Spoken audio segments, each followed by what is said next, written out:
你好，3分鐘之後我已經畢起啦，你睇下係咪色香味俱全先？我而家食啦，你都可以跟住學㗎。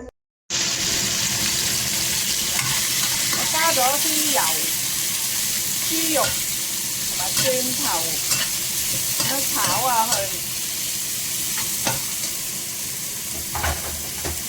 跟住我落啲青椒，青椒好豐富嘅維他命 C， 所以咧煮餸嘅時候咧加落去咧就又增加香味咯嚇。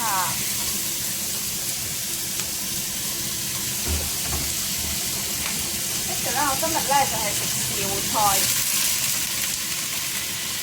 紹菜好多維他命 C 啦，纖維又夠豐啦。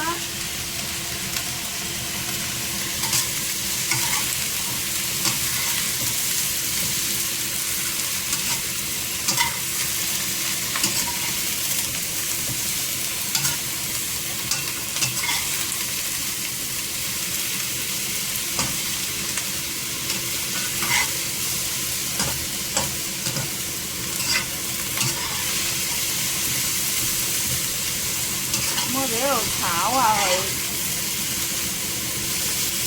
如果你想個菜咧鮮香啲咧，我介紹你用魚露。魚露係一個好好提鮮嘅調味料嚟嘅。落咗魚露，你又唔使落咁多鹽噶咯喎，因為鹽咧本身係都幾鹹噶嘛，所以魚露咧，佢本身有鹹味，就唔使落咁多鹽噶啦。我哋係酌量揼啲落去啦。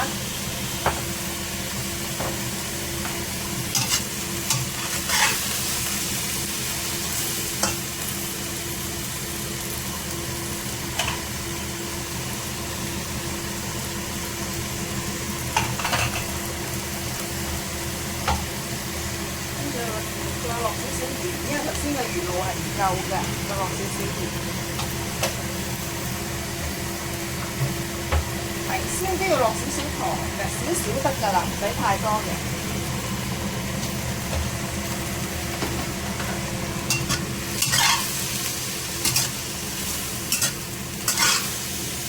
最後個步驟咧就係落啲水，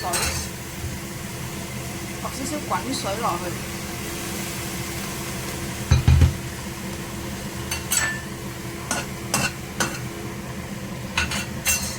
蓋上個蓋咧，3分鐘就得㗎啦。